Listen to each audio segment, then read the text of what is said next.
नमस्कार साथियों, अपने ज्ञान विविध संस्कार चैनल में मैं अरविंद पारिक आपका फिर से हार्दिक स्वागत करता हूँ। हम पढ़ रहे थे वैदिक व्यवस्था या वैदिक सभ्यता। तो वैदिक सभ्यता में अपना जो राजनीतिक वाला जो टॉपिक था वो कंप्लीट हो चुका था। आज हम बात करेंगे सामाजिक, और सामाजिक से पहले उसमें 3 समितियाँ थी। एक थी विद्युत, एक थी आपकी सभा और एक थी समिति। तो जिसमें विद्युत को हमने पढ़ लिया था, सभा को भी पढ़ लिया था। आज थोड़ी सी चर्चा कर लेते हैं समिति और सभा पर। उसके बाद में उसका सामाजिक धार्मिक आर्थिक जो पॉइंट है उनको हम उसके बारे में अध्ययन करेंगे। तो आइए हम चर्चा करते हैं सभा की।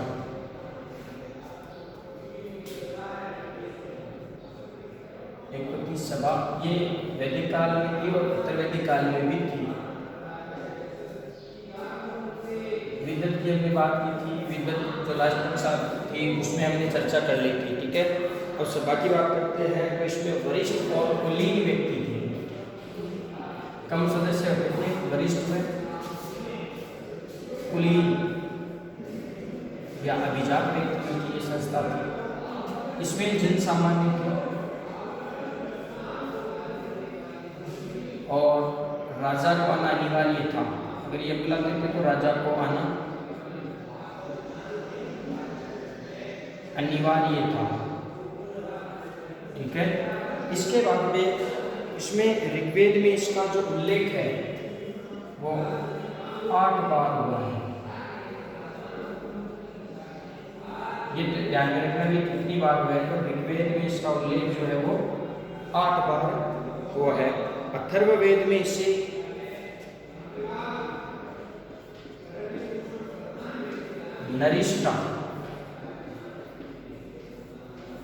नरिष्ठा कहा गया है, ये भी आप ध्यान में रखिएगा। या सप्त संसद भी कह सकते हैं।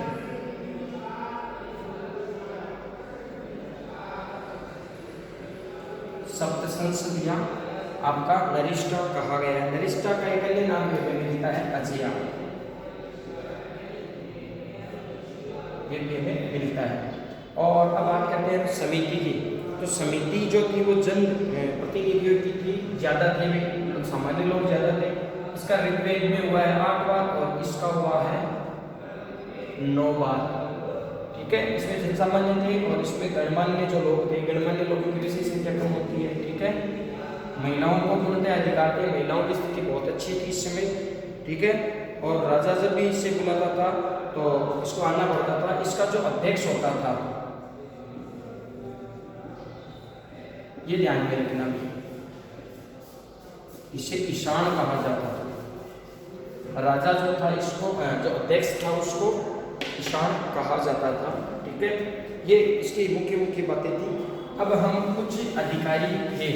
एक तो राजा के प्रमुख 12 रत्नीन होते थे जो राजा की किसी न किसी कार्य में सहायता करते थे।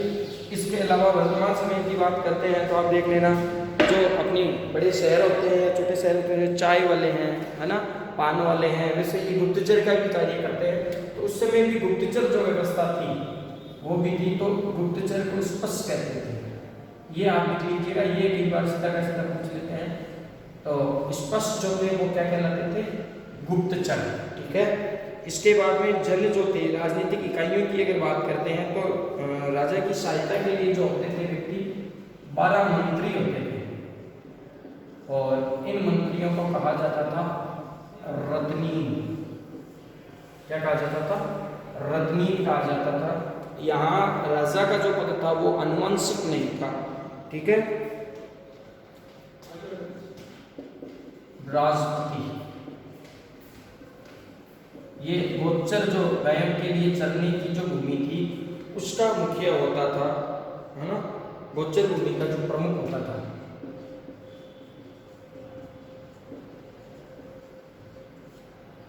ठीक है। इसके अलावा बलि एक प्रकार का, कई बार तो सीधा का सीधा प्रश्न पूछा गया कि बलि क्या है। तो बलि एक कर था जो राजा को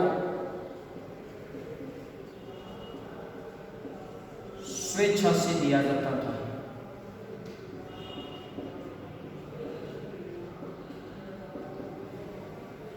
और कर का भाग था 1/6। लेकिन ये जो कर था ये मौर्य काल में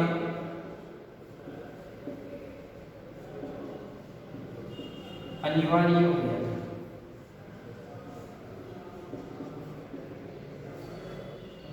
ये ध्यान में रखना। इस समय जो बलि जो था वो स्वेच्छा से, अपनी इच्छा से दिया जाता था और भाग दिया जाता था 1/6। और मौर्य काल में ये जो था ना वो क्या हो गया था, अनिवार्य हो गया था। ठीक है, अब इसकी प्रमुख राजनीतिक जो इकाइयां हैं वो हम बात कर लेते हैं। देखो, सबसे बड़ी इकाई से लेते हैं या सबसे छोटी इकाई से? छोटी से बड़े हम लेते हैं, है ना, तो वो थोड़ा सा इजी गोइंग में समझ में आ जाएगा। सबसे छोटी इकाई जो थी वो थी परिवार। सबसे छोटी इकाई थी परिवार, और परिवार का मुखिया जो था वो कहलाता था कुलपा। परिवार के बाद में अनेक परिवारों से मिलकर क्या बनता है? गांव बनता है, ग्राम या गांव।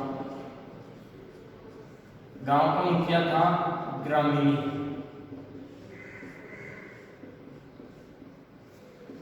ग्रामीणी के बाद में अनेक गांवों से मिलकर बनता था विष। जहर नहीं है, ये विष अलग है, उसमें से षटकोण वाला आता है, जहर वाला विष से होता है विष। और इसका मुखिया होता था विषपति। अनेक विषयों से मिलकर बनता था जन, और इसका मुखिया होता था जनपति या गोप।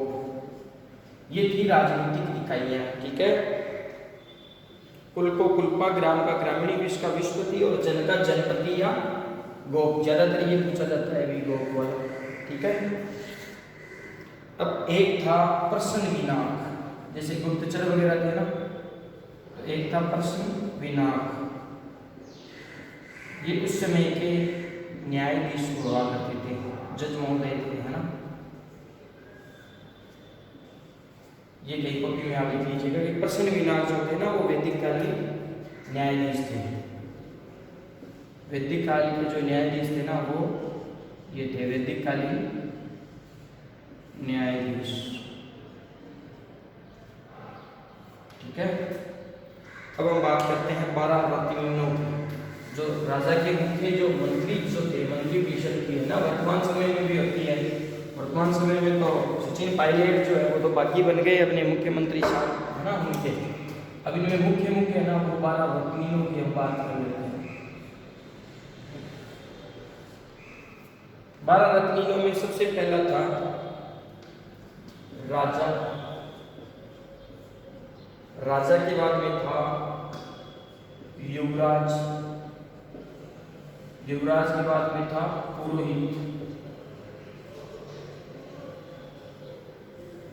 ये ध्यान में रखना, जोधपुर की जो पीएचडी की प्री एग्जाम लगती है, MPAT प्री टेस्ट, है ना, जोधपुर का, उसमें ये पूछा गया था कि राजा के बाद में मुख्य कौन था, मुख्य अधिकारी कौन था। तो राजा के बाद में जो मुख्य अधिकारी था वो था आपका पुरोहित था। इससे पहले आप सेनानी लिख सकते हैं, सेनानी। एक की पटरानी। देखो, रानी और पटरानी में यही फर्क होता है। राजाओं की रानियां बहुत होती थी, लेकिन जो पटरानी होती थी उसका होता है मुख्य रानी, जो राजा पर अपना रिमोट कंट्रोल की तरह राजा को काम में लेती थी, है ना, कंट्रोल रहता था राजा पे पूरा। और पटरानी मुख्य रानी जो थी वो। तो राजा, सेनानी, युवराज और पुरोहित, ये ध्यान में रखना। इसके बाद का जो था ना वो प्रमुख, वो आपका था पुरोहित था, पटरानी। और इस समय जो पद था वो आपका अनुवांशिक नहीं हुआ था, वांशिकता अनुमान पीढ़ी दर पीढ़ी नहीं चला था। और राजा जो था वो समिति द्वारा चुना जाता था। उत्तरवैदिक काल में ये जो पद है वो क्या हो जाता है, अनुवांशिक हो जाता है। तो उसके बाद में राजा जो था ना, राजा का पुत्र ही राजा बनता था। राजा खेती वगैरह भी करते थे, एक आमजन की तरह खेती भी किया करते थे। अब इसके बाद भी मुख्य जो थे उनमें था एक संग्रहिता। देखो, संग्रह का अर्थ क्या होता है, किसी चीज को इकट्ठा करना। तो संग्रह यानी जहां इकट्ठी चीजें होती है, तो ये था कोषाध्यक्ष।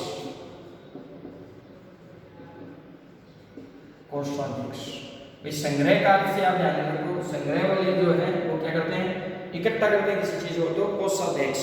इसके बाद में भाग दूध, दूध भाग दूध, ये था अर्थ मंत्री।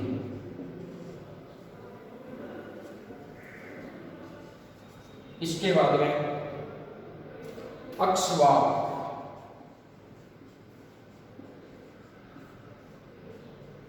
पासा का जो खेल होता था ना उसमें राजा का सहयोगी था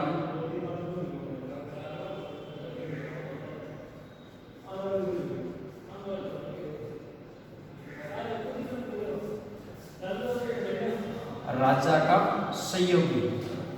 ये जानबूझ के बेचारा हार जाता था है ना कि राजा ही विजित है, ठीक है, इसलिए अक्षवाक पासे के खेल में राजा का सहयोगी। पालाकल,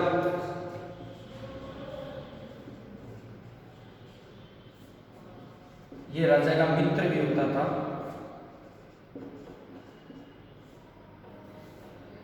जैसे अर्जुन के भगवान श्री कृष्ण थे ना, मित्र भी थे, साथ भी थे, हे पार्थ, भाई हे पार्थ।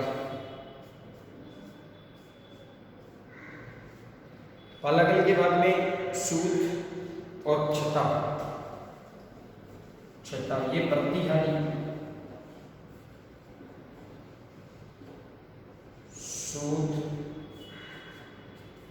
सूत का अर्थ होता है रथ सेना का नायक, जो रथ चलाता था ना, उस रथ की जो सेनाएं होती थी ना, रथ सेना का नायक। छता, सूत, रथ सेना का नायक, ये मुख्य मुख्य हैं। इसमें ये थोड़ा सा ध्यान में रखना, ये रखना, ये रखना और ये रखना, ये ज्यादा इंपॉर्टेंट है। 1 2 3 और 4 इनका थोड़ा सा विशेष ध्यान में रख लेना, ठीक है, ये आप नोट कर लीजिए। ये थी राजनीतिक जीवन या राजनीतिक स्थिति। अब बात करते हैं आर्यों की आर्थिक स्थिति।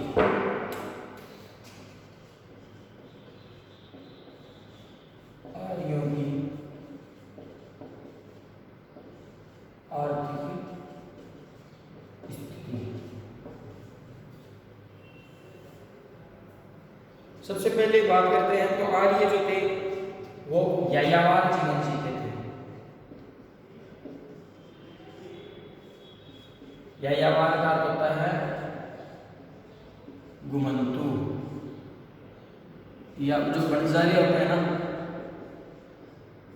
वैसे जीवन जीते थे, एक जगह नहीं रहते थे, है ना, घुमंतु। जैसे राणा प्रताप के जो वो उस समय में 5th 6th में था, तब आता था उनका पाठ आता था कि जो गाड़ियाँ लोहार होते थे ये अपने आप को राणा प्रताप का वंशज करते थे, गाड़ियाँ रखते थे और एक गांव से दूसरे गांव ये घुमंतु का कार्य करते थे। इनका जो जीवन था वो यायावर जीवन था, यायावर का होता है घुमंतु, ठीक है। इनके गाय जो थी है ना वह और घोड़ा प्रिय पशु थे, जबकि सिंधु घाटी सभ्यता में दोनों से अपरिचित थे। गाय को 2 अन्य नाम मिलते हैं, अष्टकर्णी और औनध्या, यानी न मारने योग्य, ये में मिलता है। गाय के 2 अन्य नाम मिलते हैं, अष्टकर्णी और औनध्या, न मारने योग्य। ये 2 पशु जो थे ना ये इनके प्रिय पशु थे। प्रिय पशु की बात करें तो गाय और घोड़ा इनके प्रिय पशु थे। ये पशुपालन भी करते थे, भाई गाय रखते हैं तो पशुपालन तो करेंगे, पशुपालन करते थे। इसके अलावा इनका जो प्रमुख था ना कृषि का उल्लेख मिलता है, जो मिलता है 24वां।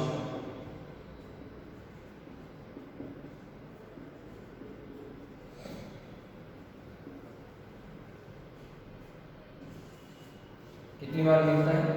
24 बार, ये ध्यान में रख लेना। उसमें 21 क्षेपक है,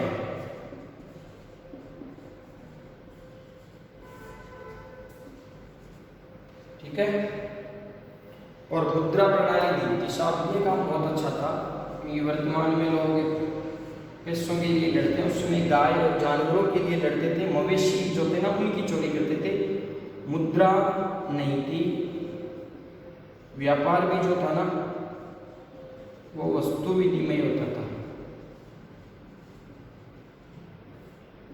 वस्तु के बदले वस्तु, बार्टर सिस्टम प्रणाली।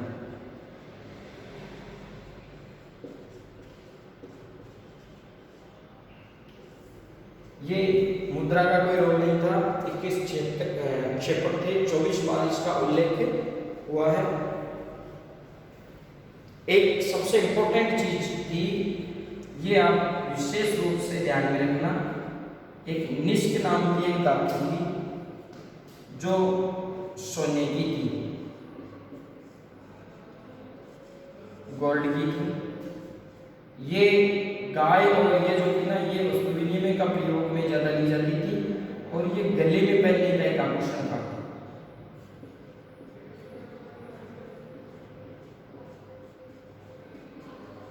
इसके 3 क्वेश्चन पूछे गए हैं निष्क के, कि निष्क किस धातु की बनी हुई थी, तो सोने की बनी हुई थी, गोल्ड की। और कहाँ ये पहना जाता है, तो गले में पहना जाता है। ठीक है। मौर्य काल में ये बदल जाती है, तो ये ध्यान रखना। वैदिक काल में जो थी ना निष्क सोने की थी और गले में पहनी जाती थी। इसके अलावा बात करते हैं व्यापार का, हो गया, गाय को हमने बता दिया। और गविष्टि एक शब्द होता था, वो युद्ध का पर्याय होता था। गविष्टि का होता था युद्ध का पर्याय। वैसे युद्ध नहीं होते थे, युद्ध गायों के लिए लड़े जाते थे, और गायों से ही व्यक्ति की आर्थिक स्थिति का पता चलता था। और जो सूदखोर वगैरह जो पड़ी होते थे वो व्यापारी भी थे। पड़ी जो थे ना व्यापारी महाजन थे, और एक काम और करते थे, पशुओं की चोरी भी करते थे। पशुओं की चोरी का कार्य भी ये करते थे, व्यापारी करते थे। सूदखोर भी थे जिन्हें बेगनाक कहा जाता था, जो अत्यधिक ब्याज पर पैसे देते थे। ठीक है।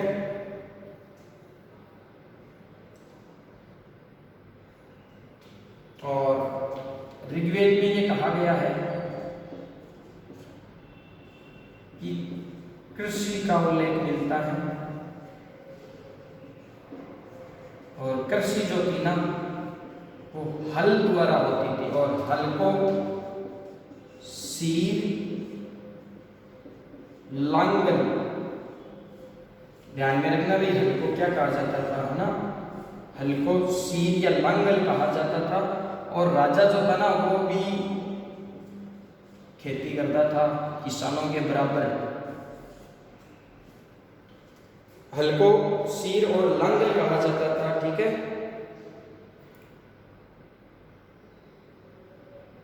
इसके अलावा सर्वप्रथम जो खेती का कार्य जो किया था ना, कृषि का कार्य किया था, वो करने वाले थे अश्विनी कुमारों ने। अश्विनी कुमारों ने सबसे पहले खेती का कार्य किया था, और ये हल, सीर या लांगल कहते थे। बेगनार जो थे वो ब्याज पर पैसे देते थे, और ब्याज की मात्रा भी उनकी थी अत्यधिक थी। जो कई लोग लेते हैं ना 10 रुपये सैकड़ा, 20 रुपये सैकड़ा, तो वैसे बेगनाट। ऋण जो लेने की प्रक्रिया थी वो उशीद कहलाती थी। अंडरलाइन करते जाना भाई इन शब्दों को, इन शब्दों में से क्वेश्चन पूछे जाते हैं, है ना। बेगनाट जो थे वो ब्याज देते थे, ऋण लेने की जो प्रथा थी वो कुशीद कहलाती थी, और उधार देने के कार्य को कुशीद वृत्ति कहा जाती थी।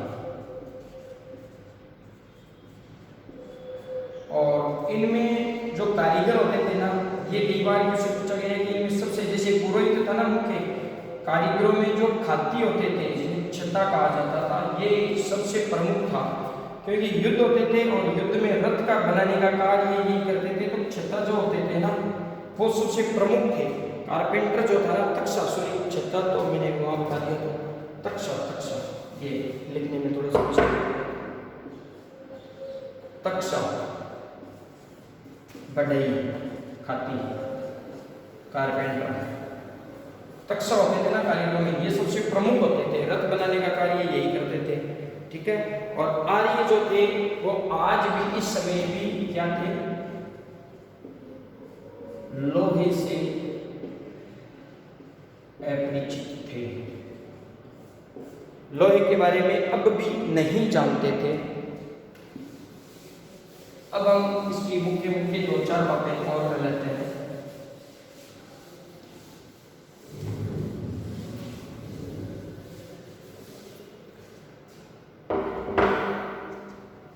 क्रीस शब्दावली जरूर लिख लेना भी।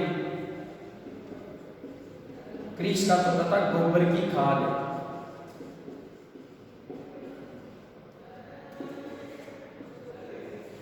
क्रीस जो थी वो क्या कहलाती थी, गोबर की खाद। उर्दन, अनाज को मापने का अनाज मापक, 5 किलो 10 किलो है ना, उधर अनाज मापक। स्तवी जो था वो अन्नागार था।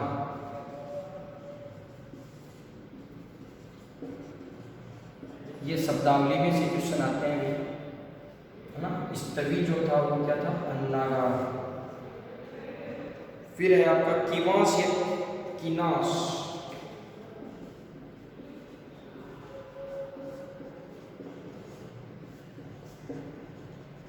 ये था धरतीपुत्र, किसान।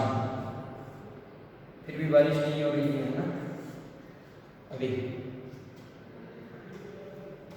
उर्वरा, ये तो जानते ही हो, कृषि योग्य जो भूमि थी।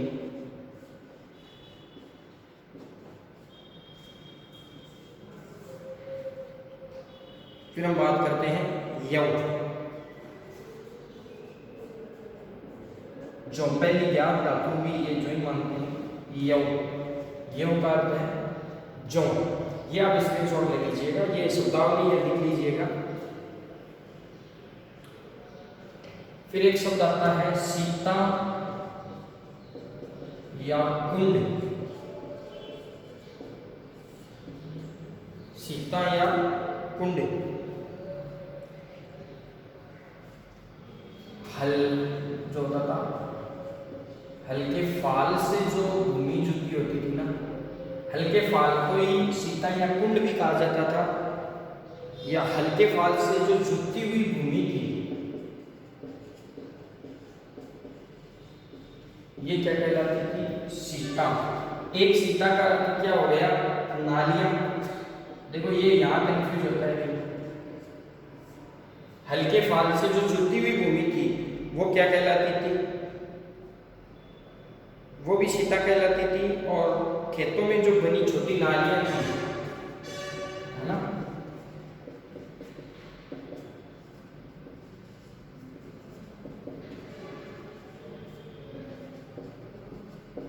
खेतों में बनी छोटी नालियां, ये भी सीता कहलाती थी। हल्के फाल से जो जुती भूमि वो भी सीता कहलाती थी। फिर कुल्या और आपका एक नाम और आ गया कूप अवट,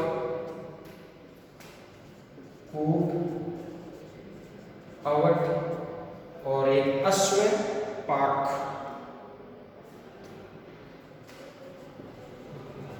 अश्व चक्र। ये कहते हैं चारों आप लिख लेना, कुल्या, कूप, अवट और आपका अश्व चक्र। ये क्या थे, जो सिंचाई के साधन थे। वर्तमान में क्या क्या है सिंचाई के साधन, पता है ना, सिंचाई के साधन। कुल्या, कूप, अवट और अश्व चक्र ये क्या थे, सिंचाई के साधन।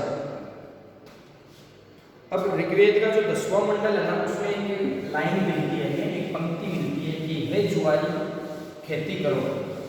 अगर आ जाता है क्वेश्चन, हालांकि नहीं पूछेंगे लेकिन अगर फिर भी पूछ लेते हैं कि ऋग्वेद के 10वें मंडल में, 10वें मंडल में पुरुष सूक्त है और 10वें मंडल में यह है कि हे जुआरी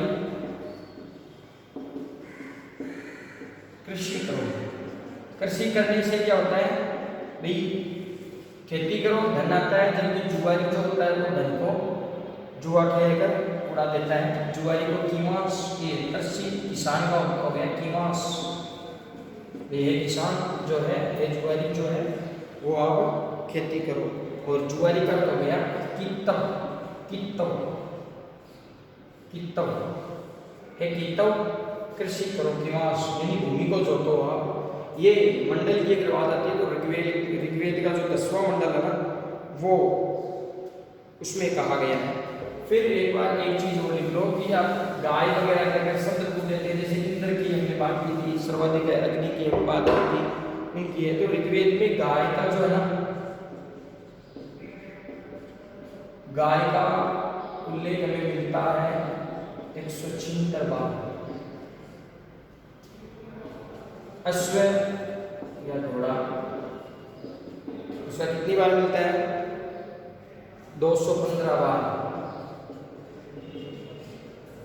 इसके बाद वृषभ का 176 बार, गाय का और इसका बराबर है 176 बार, ठीक है। बाद में जो गेंडा और बाघ है उसका उल्लेख नहीं मिलता है।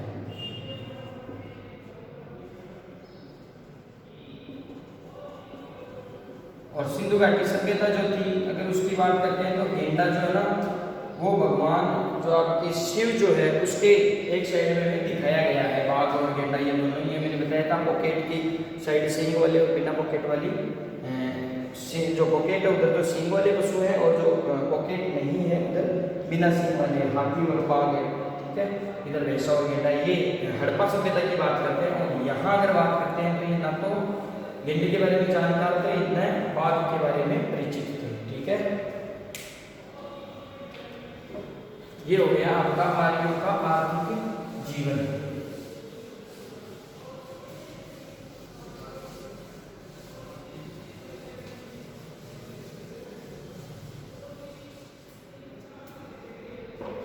अब हम बात करते हैं आर्यों की, थोड़ा सा टॉपिक और बच गया है, आर्यों का सामाजिक जीवन और आर्यों का धार्मिक जीवन, उसकी चर्चा हम करते हैं अगली कक्षा में।